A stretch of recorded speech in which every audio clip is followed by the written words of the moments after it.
अवांजी समातुन ताईं radio voice of Sindh London.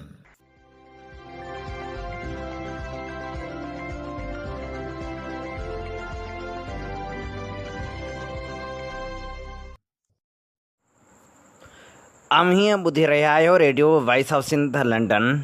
अवांजी ख़िदमत में प्रोग्राम पेश कजे थो ख़बरुनि जी दुनिया। 13 मई 2025 अंगारे जे ॾींहुं प्रोग्राम ख़बरुनि जी दुनिया साण करे आऊं अवांजी ख़िदमत में हाज़िर अवांजो पंहिंजो मेज़बान हबीब लगारी। सभ खां पहिरियां पेश करियूं था ख़ासि ख़बरूं। कराची पुलिस जो कातिल SHO अलन अब्बासी गिरफ़्तार न थियो। संदसि ख़िलाफ़ एहतजाज कंदड़ वकीलनि ते पुलिस कड़की पई। मलीर बार जो नायब सदर ज़ख़्मी। वकीलनि ते तशद्दुद ख़िलाफ़ एहतजाजी मुज़ाहिरो। आल सिंध लायर्स एक्शन कमेटी पारां कारपोरेट फार्मिंग वारे मामले ते सिंध सरकार सां ॻाल्हाइण लाइ 15 रुकनी हतमी कमेटी जो ऐलान। हाणे पेश करियूं था तफ़सीली ख़बरूं। कराची पुलिस जे कातिल SHO अलन अब्बासी ख़िलाफ़ अञा ताईं फ़याज़ नारेजे जे क़त्ल जो केस बि दाख़िल थी नाहे सघियो, जॾहिं त संदसि गिरफ़्तारी बि नाहे थी। SHO अलन अब्बासी ख़िलाफ़ मलीर बार जे वकीलनि पारां एहतजाजी मुज़ाहिरो करे धरणो हणी पुरअमन एहतजाज कयो वियो। पुरअमन एहतजाज ते पुलिस तशद्दुद करे 12 मई जी यादि ताज़ी करे छॾी। पुलिस जे हमले में मलीर बार जो नायब सदर अकरम कुरैशी ज़ख़्मी थी पियो, जॾहिं त उन मौक़े ते वकीलनि जो चवणु हो त पुरअमन एहतजाज ते तशद्दुद कंदड़ कातिल SHO अलन अब्बासी ऐं संदसि साथी अहलकारनि ख़िलाफ़ क़ानूनी कार्रवाई करे हुन मथां केस दाख़िल कयो वञे। अवामी जमहूरिया पार्टी पारां पिणु वाक़े जी मज़मत कई वई। पंहिंजे जारी कयल बयान में अवामी जमहूरी पार्टी जे मरकज़ी सदर नूर नबी राहूजे, एडवोकेट सैद लाल शाह, ख़ादिम टालपुर, बशीर चांडियो, अमीर गुल कटोहर, कलीम मलिक ऐं शेर चांडियो चयो त मलीर बार जे वकीलनि जे पुरअमन धरणे ते तशद्दुद ऐं हमले जी सख़्त लफ़्ज़नि में मज़मत करियूं था।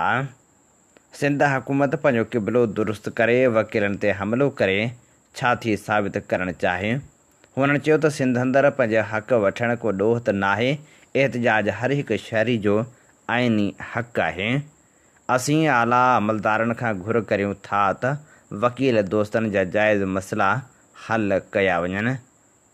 उन मौक़े ते हुननि मुतालबो कयो त फ़ौरी तौरु अलन अब्बासी खे गिरफ़्तार कयो वञे। जीअं सिंध क़ौमी मुहाज़ जे चेयरमैन सनान ख़ान कुरैशी चयो आहे त सिंध धरतीअ जे वजूद ख़ातिर सिंधु दरिया जे पाणी ऐं सिंध जे ज़मीनुनि ते कब्ज़े ऐं कारपोरेट फार्मिंग ख़िलाफ़ जदोजहद जारी रहंदी। धरतीअ जे वजूद जी बहाली लाइ जदोजहद जे ॾोह में जीअं सिंध क़ौमी मुहाज़ जे ज़िले अॻवाननि ऐं कारकुननि मथां कूड़ा केस दाख़िल कया पिया वञनि। जसकम मटियारी ज़िले जे सजील सालारियो ज़ुल्फ़कार अली ॾेथो जा नाला मटियारी पुलिस फुर जी FIR में नामज़द करे छॾिया आहिनि। नवाबशाह ज़िले में जसकम तर्जमान आसिफ़ रज़ा मगसी, नवाबशाह ज़िले जे चीफ ऑर्गेनाइज़र शाबान माटी ऐं संदसि 2 पुटनि। कंदकोट में जसकम ज़िले सदर वालिदिनो सिंधी, हफ़ीज़ सिंधी, जामशोर में जसकम अॻवान आबिद जमाली, ख़ैरपुर मीरस मां 2 अॻवाननि एजाज़ फिलपोटो ऐं अब्बास चांडियो खे गिरफ़्तार करे गुम कयो वियो आहे, जिन खे एहतजाज बाद आज़ादु कयो वियो। हुन जसकम अॻवाननि ऐं कारकुननि मथां मनगढ़ंत केस दाख़िल करण जी मज़मत कंदे चयो त जसकम जे कारकुननि जी सियासी ऐं क़ानूनी मालिकी कई वेंदी। सिंध जे वजूद ख़िलाफ़ थींदड़ हर साज़िश ख़िलाफ़ जदोजहद जारी रहंदी। जसकम आरिसर मरकज़ पारां कारपोरेट फार्मिंग तहत सिंध जो ज़मीनूं फ़ौजी वालार हवाले थियण ख़िलाफ़ 26 मई ते हैदराबाद में एहतजाजी मुज़ाहिरो कयो वेंदो। पंहिंजे जारी कयल बयान में जस्कम आरिसर जे चेयरमैन असलम खैरपुरी चयो आहे त ज़मीननि ते कब्ज़े ऐं कैनाल ख़िलाफ़ एहतजाज कयो वेंदो। सिंध वासियुनि खे गॾिजण जी अपील करियूं था।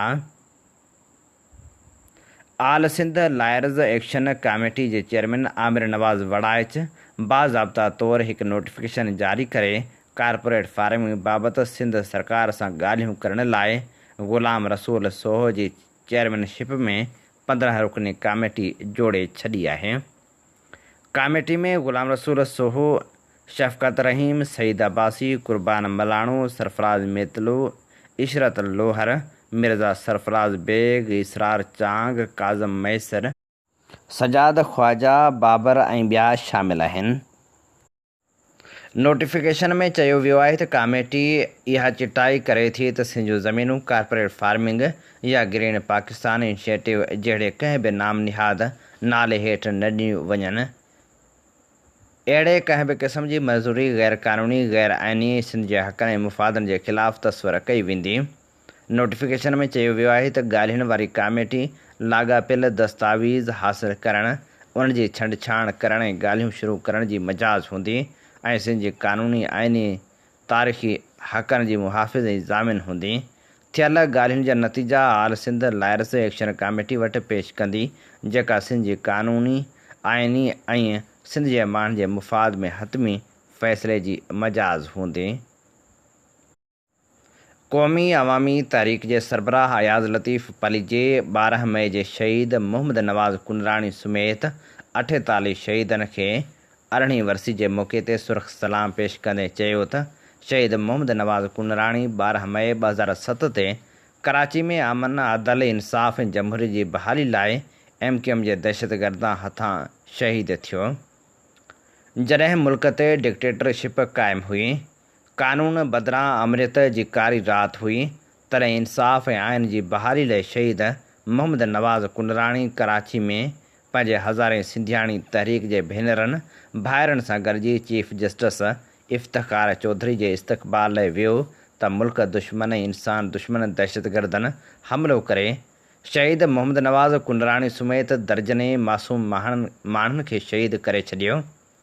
उन वक़्तु इक़्तिदार जी ताक़त में मदहोश दहशतगर्दनि जे सरपरस्त इस्लामाबाद में वेही दुनिया खे मुका ॾेखारे फतह ऐं ताक़त जो मुज़ाहिरो कयो हो। अयाज़ लतीफ़ पली जे चयो त दहशतगर्दनि मुल्क जी अवाम ऐं मईशत खे यरगमाल करे छॾियो हो। भताखोरी, कब्ज़ागिरी ऐं दहशतगर्दी जे करे शहरी क़ैद में हुआ। वकीलनि, मज़दूरनि ऐं आम माण्हुनि खे ज़िंदा साड़े क़त्ल करे दरिंदगी जूं सफ़ाक मिसालूं क़ाइमु कयूं वियूं। शहीद मोहम्मद नवाज़ कुनराणी दरिंदगी अॻियां ख़ामोश रहण बदिरां इंसाफ़ जी जदोजहद में अॻुवाणी वारो किरदारु अदा करे दहशतगर्दी खे शिकस्त ॾिनी। क़ौमी अवामी तहरीक शहीद मोहम्मद नवाज़ कुनराणी जी वाड़ ते हली दहशतगर्दनि जे राज खे ख़तमु कयो आहे।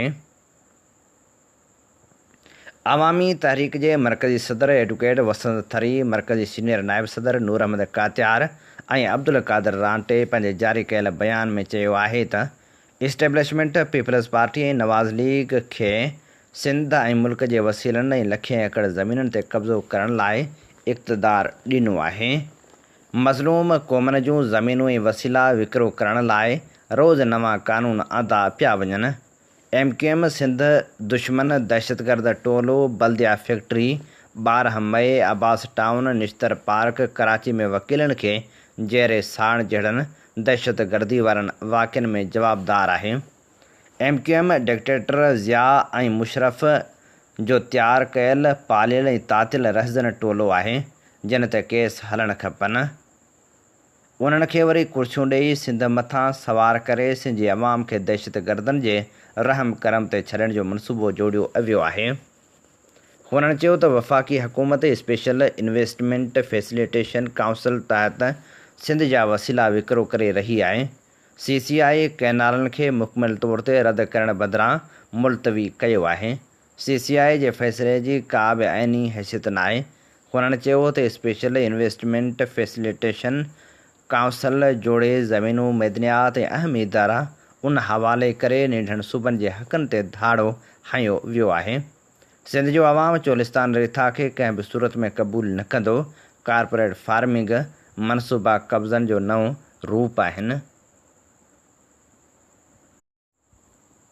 बाबाए सिंध हैदरबख्श जतोई जी 55वीं वरसीअ जूं दावतूं ॾियण जो सिलसिलो जारी आहे।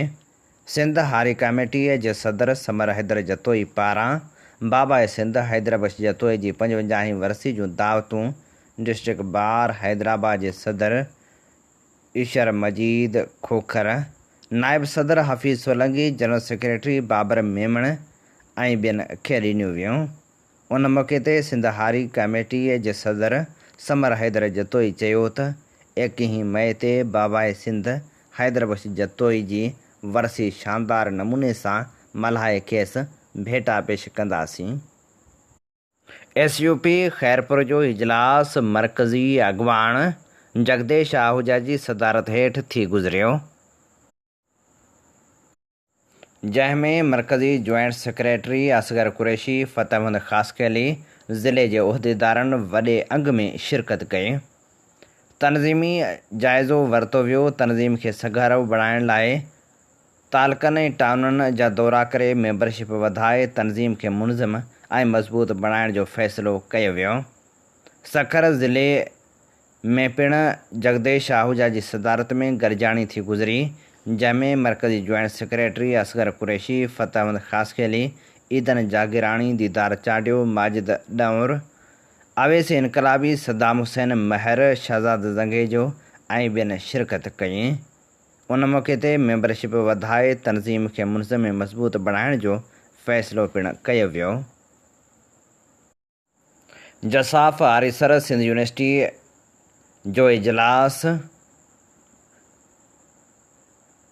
जसाफ आरिसर जे चीफ ऑर्गेनाइज़र जी सदारत में थी गुज़रियो, जंहिंमें कारकुननि वॾे अंग में शिरकत कई। इजलास में जसाफ आरिसर सिंध यूनिवर्सिटी पारां स्टडी सर्कल ऐं तरबियती क्लासनि ते ॻाल्हि ॿोल समेत इदारे अंदरि मुख़्तलिफ़ मसइलनि ते ॻाल्हायो वियो। सभ खां पहिरीं मौजूदा मसइले मारवी हॉस्टल जी प्रोवेस्ट नाहिद आराई जे शागिर्दनि सां वर्ताव बाबति पिणु गौर वीचार कयो वियो। उन मौक़े ते ॿुधायो वियो त नाहिद आराई शागिर्दनि खे धमकाइण, हिरासा करण ऐं साणनि बद इख़लाक़ी करण खां पोइ उन्हनि जे वालिदैन सां राब्ता करे खेनि हिसाए रही आहे। उन मौक़े ते हुननि चयो त फ़ौरी तौर ते नाजाइज़ियुनि जो अज़ालो कयो वञे, ॿी सूरत में एहतिजाजी तहरीक हलाई वेंदी। कारपोरेट फार्मिंग ख़िलाफ़ रतोदेरो में जसकम ऐं जसाफ पारां पिणु एहतिजाजी मुज़ाहिरो कयो वियो। उन मौक़े ते अॻवाननि रोशन अली जोयो, सजाद ख़ासकैली, नईम ओढो, अंसार चन्ना, अली रज़ा अरबाणी, वकार सुमरो ऐं ॿियनि चयो त सिंध ऐं सिंधी अवाम सां वेसाघाती कई पई वञे। तकरारी कैनालनि जो फ़ैसिलो वापसि वठण बैदि कैनालनि जो तइमीराती कमु करायो पियो वञे। हुकूमत खे ॿुधाइण था चाहियूं त न कैनाल ठाहिण ॾींदासीं, न वरी सिंध जूं ज़मीनूं कारपोरेट फार्मिंग लाइ ॾींदासीं। हुननि वधीक चयो त कैनालनि ख़िलाफ़ जदोजहद कंदड़ जसकम ज़िले नवाबशाह ऐं मटियारे जे अॻवाननि ऐं कारकुननि मथां कूड़ा केस दाख़िल करण वारे अमल जी मज़मत करियूं था। फ़ौरी तौर ते केस वापसि वरिता वञनि। पुर्तगाल में UNPO जी अहम कॉन्फ्रेंस क़ौमनि जी ख़ुदमुख़्तियारी ते नए सिरे वीचार में वर्ल्ड सिंधी कांग्रेस सिंधी क़ौम जो आवाज़ बणिजी साम्हूं आई। हीअ कॉन्फ्रेंस दुनिया जे मुख़्तलिफ़ कुंडनि मां आयल समाजी अॻवाननि, दानिश्वरनि, पॉलिसी साज़नि ऐं इंसानी हक़नि जे अलमबरदारनि खे गॾु करे हिकु अहिड़ो फ़िक्र जो मर्कज़ बणिजी वई जिते मौजूदा दौर जी वधंदड़ आमरीत, सक़ाफ़ती सुञाणप जे ख़ात्मे, माहौलियाती बहिराननि ऐं सियासी ख़दशनि ते वीचार कयो वियो। वर्ल्ड सिंधी कांग्रेस, जेका UNPO जी पुराणी मेंबर तनज़ीम आहे, केतिरनि ई सालनि खां सिंधी क़ौम जे सियासी, मुआशी ऐं सक़ाफ़ती हक़नि लाइ आलमी सतह ते जदोजहद करे रही आहे। उन कॉन्फ्रेंस दौरान वर्ल्ड सिंधी कांग्रेस जे चेयरमैन डॉक्टर लखू लुहाणे सिंध जे सियासी ऐं मुआशी हक़नि, तारीख़ी सुञाणप, वसीलनि जी फुरलुट, ज़मीननि जी गैर क़ानूनी वालार ऐं रियासती जबर जे ख़िलाफ़ हिकु सॻारियुनि दलीलनि ऐं अंगनि अखरनि ते ॿधल ऐं बावकार अंदाज़ में केस पेश कयो। डॉक्टर लुहाणे पंहिंजे ख़िताब में चयो त सिंधी क़ौम जो तारीख़ी वतन सिंध पंहिंजी सक़ाफ़त, वसीलनि ऐं ख़ुदि इरादियत जे हवाले सां मुकमिल सुञाणप रखे थो ऐं अॼु बि सिंधी अवाम पंहिंजे हक़नि लाइ पुरअमन ऐं जमहूरी जदोजहद जारी रखियो वेठी आहे। हुन जे ख़िताब न रुॻो सिंध जी सूरतहाल खे आलमी बिरादरी साम्हूं आंदो पर ॿियनि गैर नुमाइंदा क़ौमुनि लाइ बि हिमत जो सरचश्मो बणियो। सिंध जी नई नस्ल जी नुमाइंदगी कंदे नौजवान अॻवान फरहान कागज़ी बि कॉन्फ्रेंस जी हिकु अहम निशिस्त हलाई। हुन निशिस्त में इस्तेमारी क़ुवतनि जे नवनि रूपनि, जदीद टेक्नोलॉजी ज़रिए जारी सियासी जारियत ऐं आलमी सियासी हिकमत अमलियुनि जे असरनि बाबति वीचार वंडिया। संदसि गुफ़्तगू वाज़े करे छॾियो त सिंध जी नई नस्ल बि पंहिंजे क़ौमी हक़नि जी सुञाणप सां ॼाण, शऊर ऐं नवनि तरीक़नि सां सलाहड़ियल आहे। कॉन्फ्रेंस जो इफ़्तिताह UNPO जी मौजूदा सदर ऐं वर्ल्ड सिंधी कांग्रेस जी अॻूणी चेयरपर्सन डॉक्टर रुबीना पारां जज़्बाती ऐं पुरअसर तक़रीर सां थियो। डॉक्टर रुबीना चयो त हक़ ख़ुदि इरादियत का तकरारी घुरिज न आहे पर उहा आलमी अमन ऐं इंसाफ़ जो रस्तो आहे। हुन ज़ोर ॾिनो त आलमी बिरादरी खे उन्हनि क़ौम जी ॻाल्हि ॿुधणु खपे जिन खे अञा ताईं पंहिंजा हक़ हासिल नाहिनि थिया। हीअ कॉन्फ्रेंस उन गॾियल सोच ऐं जदोजहद जो सबूत हुई त गैर नुमाइंदा क़ौमुनि जो आवाज़ बि आलमी सतह ते अहमियत रखे थो। वर्ल्ड सिंधी कांग्रेस UNPO जे अॻवाननि ऐं ॿियनि शिरकत कंदड़नि जो थोराइतो आहे जिन अहिड़ी अहम मौज़ूअ ते बहस मुबाहिसे लाइ हिकु मज़बूत प्लेटफार्म फ़राहम कयो। सिंध लाइ हीअ मौजूदगी सिर्फ़ हिकु सिफ़ारती सरगर्मी न हुई पर उहा आलमी सियासी मंज़रनामे ते सिंधी क़ौम जी सुञाणप ऐं हक़नि जी झलक हुई। वर्ल्ड सिंधी कांग्रेस जो हीअ क़दम यकीनन सिंध जी हक़ ख़ुदि इरादियत वारी तहरीक लाइ हिकु नओं उत्साह बणिजंदो। घग्घर फाटक भरिसां इरफान ज़ोहराणीअ खे मुबैना तौरु पुलिस ऐं सिविल कपिड़ा पहिरियल माण्हुनि खंभे गुम करण जी कोशिश कई आहे। सिंधियन नेशनल कांग्रेस जे सरबराह सारंग जोए पंहिंजे जारी कयल बयान में चयो आहे त इरफान ज़ोहराणी जी का बि ख़बर न आहे त हूअ किथे आहे, जॾहिं त इरफान ज़ोहराणी जी गाॾी पुलिस जी कस्टडी में आहे।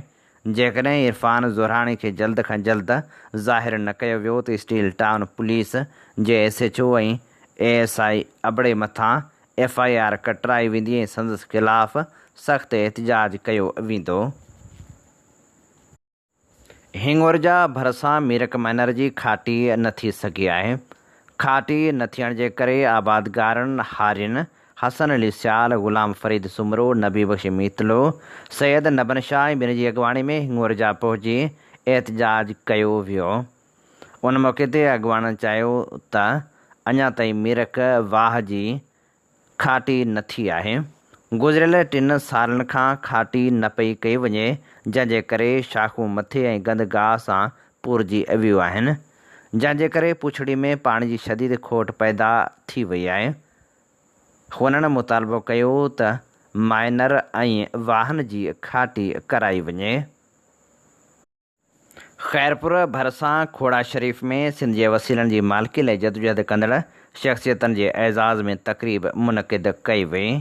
मखदूम अब्दुर्रहमान शहीद cultural education and development trust ऐं सिंध एजुकेशनल फोरम जी गॾियल मेज़बानी हेठि सिंध जे कुदरती वसीलनि ते मालिकी लाइ जदोजहद कंदड़नि जे एज़ाज़ में तक़रीब मुनक़िद कई वई, जंहिंमें सिंध हाई कोर्ट बार लाड़काणे जे सदर advocate Athar Abbas Solangi, district bar Khairpur जे जनरल सेक्रेटरी मोहम्मद जुमन सैतो, अलामा अयाज़ हुसैन कुमी, समाजी अॻवान सैयद हारून शाह राशिदी समेत केतिरनि ई महिमाननि शिरकत कई। उन मौक़े ते ख़िताब कंदे ज़हीर लाड़क, अदाकार मीर सुबदार सईद, तारक मैसर, हुसैन बख़्श मोहब्बती मैसर, लालण सिंधी, मक़सूद मैसर, इसाक जांडियो ऐं ॿियनि चयो त सिंध धरती मां वांगुरु मुक़दस आहे। उन लाइ पाण सभिनी खे गॾिजी जदोजहद करणु घुरिजे। ठटे ज़िले में पाणी जो बहिरान वधीक शिदत इख़्तियार करे वियो। वाहन ऐं शाखनि में पाणी अणलभ, मालवंद माण्हू हारी ऐं आबादगार तबिको सख़्तु परेशान हाल बणियल। सारियुनि जे ॿीजारे जी पोखी न थी सघी। पाणी न हुअण करे इलाइक़े में वीरानी जा मंज़र आहिनि। ठटे ज़िले जे चइनी तालुक़नि केटीअ बंदर, घोड़ा बारी, मीरपुर साकरो ऐं ठटे में केतिरे अरसे खां वठी पाणी जी खोट बरक़रार आहे, जेका वधीक शिदत इख़्तियार करे बहिरान वारी सूरतहाल इख़्तियार करे वई आहे। हज़ारे एकड़ ज़मीन बंजर बणिजी वई आहे। ख़ल्क़ पीअण जे पाणी लाइ वाझाए रही आहे। ठटे जे आबादगारनि ऐं हारियुनि मुतालबो कंदे चयो आहे त मई जो महीनो बि ख़तमु थी रहियो आहे, पर हिन वक़्त ताईं पाणी जी फ़राहमी न थी रही आहे। पाणी न हुअण जे करे सारियुनि जो ॿीजारो पोखे न सघिया आहियूं। ख़रीफ़ जी मुंद में पाणी न मिलणु आबादगार ऐं हारियुनि जो मुआशी इस्तहसाल आहे। फ़ौरी तौर ते पाणी जी फ़राहमी खे बहाल कयो वञे। सिंधु दरिया ते धाड़े कॉर्पोरेट फार्मिंग ऐं सिंध दुश्मन मनसूबनि ख़िलाफ़ जसाफ़ जसकम पारां उस्ताद बुखारी डिग्री कॉलेज दादू खां एहतिजाजी रैली कढी वई, जेका प्रेस क्लब ते पहुती, जंहिंजी अॻुवाणी सालार सोलंकी, हफ़ीज़ चांडियो, सनाउल्ला पंवर ऐं इरफान सोलंकी करे रहिया हुआ। उन मौक़े ते अॻुवाण चयो त कॉर्पोरेट फार्मिंग ऐं ग्रीन पाकिस्तान जे नाले ते सिंध ते कब्ज़ो कयो पियो वञे। अॻुवाण चयो त सिंध जे पाणी, ज़मीन ऐं वसीलनि ते कब्ज़े ख़िलाफ़ असांजी जदोजहद जारी रहंदी। कराची में GA सिंध स्टूडेंट्स फेडरेशन ऐं जसाफ़ पारां G3 स्टाफ खां डिस्ट्रिक्ट ईस्ट प्रेस क्लब ताईं एहतिजाजी रैली कढी वई। जसाफ़ अॻुवाणनि पारां क़ौमी कारकुननि जी आज़ादी जो मुतालबो कयो वियो। उन मौक़े ते काशिफ़ भट्टी ऐं ॿियनि चयो त गुम कयल क़ौमी कारकुननि खे आज़ादु कयो वञे। जेकॾहिं कंहिं कारकुन मथां के केस आहिनि त उनखे अदालत में पेश कयो वञे। GA सिंध क़ौमी पार्टीअ जे चेयरमैन नवाज़ खान ज़ौर, मोहम्मद अली खुश्क, सूफ़ी हाजन गुल, हाला रतड़, तुराब जतोई, शाहिद सुमरो ऐं ॿियनि पंहिंजे जारी कयल बयान में चयो आहे त सिंध में शदीद पाणी जो बहिरान थी वियो आहे। कैनालनि वाहन में वारी पई उॾामे, फसल तबाह थी विया आहिनि। चौपाए माल लाइ पीअण जो पाणी बि कोन्हे। पाणी अणलभ थींदो पियो वञे। सिंध हिन वक़्तु पाणी जी खोट भोॻे रही आहे। पीअण जे साफ़ पाणी जी अणाहठ सिंध वासियुनि जी ज़िंदगी लाइ वॾो ख़तरो बणिजी वई आहे। लाड़ जे इलाइक़नि ठटे, बदीन, सिजावल जूं लखें एकड़ ज़मीनूं समुंड हेठि अचणु लॻियूं आहिनि। हुन मुतालबो कयो त पाणी जी हथरादू खोट ख़तमु कई वञे ऐं पंजाब खां सिंध खे पंहिंजे हिसे जो पाणी ॾियारियो वञे। नवाबशाह में पाणी जी खोट जे करे आबादगार मुश्किलातुनि खे मुंहुं ॾेई रहिया आहिनि। आबादगारनि मुतालबो कयो आहे त फ़ौरी तौर ते असांखे पंहिंजे हिसे जो पाणी ॾिनो वञे त जीअं फसल सुकण ऐं सड़ण खां बची सघे। दादू में ज़ुल्म जी इंतिहा। 8हें क्लास जी शागिर्दियाणी सां ज़्यादती, जवाबदार खे पुलिस गिरफ़्तार करे वरितो। दादू शहर में 8हें क्लास जी शागिर्दियाणी उरुसा सां ज़्यादती कई वई। ज़्यादती कंदड़ जवाबदार शाह मोहम्मद खे पुलिस गिरफ़्तार करे वरितो। मीरपुर ख़ास में ठीकनि जी नीलामी तां झेड़ो। हिक ॿिए ते उलरूं इजनेर विच में पइजी वियो। रोड जी तइमीर 25 करोड़ रुपयनि खां वधीक मालियत जा ठीका ॾियण तां झेड़ो थियो। सीनियर ठेकेदारनि विच में पई मामले खे ठारे झेड़ो टारियो। ठेकेदारनि विच में थियल ॾंद चक खां पोइ हिक ॿिए खे गुथा लफ़्ज़ ॻाल्हाए विया ऐं उलरूं पिणु कयूं वियूं। न्यू सईदाबाद में जमाली शाख बंदि हुजण ख़िलाफ़ एहतिजाजी मुज़ाहिरो कयो वियो। आबादगारनि एहतिजाजी मुज़ाहिरो करे दायूं त असांखे पंहिंजे हिसे जो पाणी बि न पियो ॾिनो वञे। कंडियारो में जसकम जे शागिर्दनि जी गिरफ़्तारियुनि ख़िलाफ़ एहतिजाजी मुज़ाहिरो कयो वियो। जसकम पारां जसाफ जे मरकज़ी चीफ ऑर्गेनाइज़र हनान अब्बासी ऐं ॿिनि जी गिरफ़्तारी ख़िलाफ़ एहतिजाज कयो वियो। उन मौक़े ते अॻवाननि चयो त फ़ौरी तौर ते अॻवाननि खे आज़ादु कयो वञे। सखर में क़बाइली तकरार तां क़तल थी वियल चइनि नौजवाननि जा क़ातिल गिरफ़्तार न थियण ख़िलाफ़ वारसनि पारां एहतिजाजी मुज़ाहिरो कयो वियो। कुरैशी ॻोठ जे रवासियुनि सोणे ख़ान खोसे, ज़ाहिद हुसैन, इमरान अली, ज़हीर अब्बास खोसे ऐं ॿियनि एहतिजाज कंदे चयो त जतोई बिरादरी जे हथियारबंदनि समीर खोसो, अली हैदर खोसो, शिराज़ खोसो ऐं दुकान ते कमु कंदड़ मासूम पोरियत अब्दुल्ला चौहान खे क़त्ल कयो हो। अहिड़ो केस 10 ॼणनि मथां दाख़िल आहे। 2 हफ़्ता गुज़रण बावजूदि पुलिस हिकु जवाबदार खे बि गिरफ़्तार नाहे कयो। जवाबदार सरेआम घुमी रहिया आहिनि ऐं धमकियूं ॾेई रहिया आहिनि। हुननि मुतालबो कयो त फ़ौरी तौर ते जवाबदारनि खे गिरफ़्तार कयो वञे। सेवण में पिणु जसकम पारां हनान अब्बासीअ जी गिरफ़्तारी ऐं दहशतगर्दीअ जी FIR दाख़िल करण ख़िलाफ़ एहतिजाजी मुज़ाहिरो कयो वियो। दरगाह कलिंदर रोड खां धमाल चौक ताईं एहतिजाजी मुज़ाहिरो करे धरणो हंयो वियो।